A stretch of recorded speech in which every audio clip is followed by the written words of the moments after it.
Welcome to a huge edition of Buy, Hold and Sell ahead of round 3 in KFC SuperCoach. First priority ahead of the first price changes of the season is to get the rookies right. These are the super cheap players who you can have on your bench or maybe on the field even, who are going to rocket up in price from their low base to start the year. And one of those is Cade Chandler at Melbourne. Now, he's probably one that we maybe didn't start because we were a little bit worried about how a small forward would go. Maybe his job security was a bit shaky at the Ds, but he's been really good in the first two games, scored 93 and 71. His break even is ridiculous, minus 94. That means if he scores 37 points this week, he'll go up 60 grand in value. And I think based on those first two games, he'll probably do better than that. So he's one I would definitely try and get in your forward line. Other rookies that probably a lot of people already have, but Harry Sheezel, obviously a priority. Connor McKenna and Ruben Jinby, these are the cheapies that you must have going into round 3.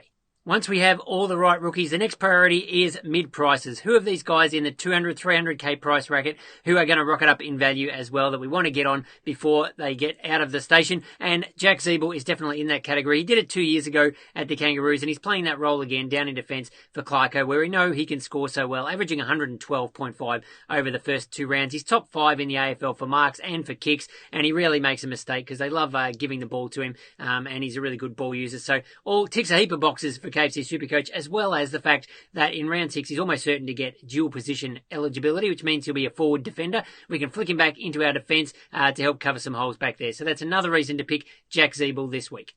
The other mid-price train that people are trying to clamour aboard this week is Will Setterfield, or the Setter Goat, as some people are calling him after his fantastic opening 2 rounds at the Bombers, filling an obvious need there for a big-bodied midfielder, and that's the role he's always been best at, but he's been pushed out for various reasons at the Giants and at Carlton. Now he's getting that chance at Essendon, and he's showing what he can do. Scores of 99, 147 in the first 2 rounds, so he's got a massive negative break-even of minus 49. I don't think he's going to average 140 for the year, maybe 90 to 105, that kind of thing, but that's certainly good enough to sit on our field for, a few more weeks up until the buys potentially, and then you could trade him out. He'll go up in value by $150,000, $200,000, and then you can swap him to a fallen primo.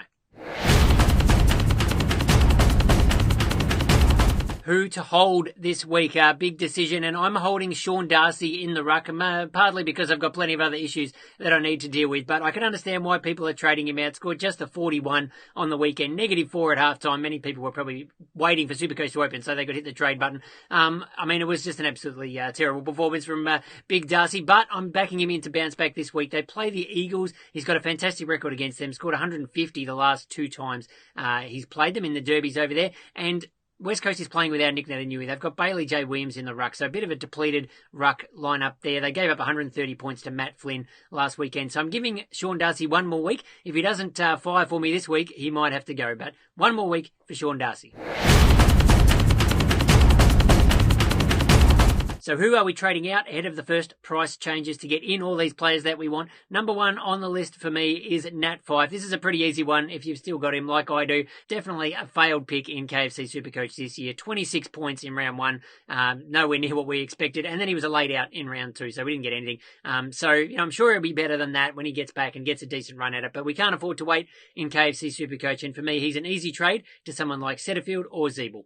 Another mid-pricer that a lot of us had high hopes for at the start of the year was Sam Flanders at Gold Coast. He put up some really good numbers in the preseason, and he was the hot talk all across summer, how he was burning up the track and ready for a big breakout campaign. Well, it hasn't happened in the first 2 rounds, and unfortunately his role, he just doesn't seem to be able to break in to the centre bounce set up there at the Suns. Stuart Dew just loves the players that he's got in there, and that means Sam Flanders has to try his best at half forward or a forward pocket or something like that. And when the Suns aren't going too great, which they're not at the moment, that just makes it really difficult to score. So he's not going to make the money that we needed him to. So again, he's someone you could move on, maybe down to someone like a Chandler in the forward line or a Mateus Philippou if you haven't got him, and that'll free up a heap of money to then go and chase some of the big guns.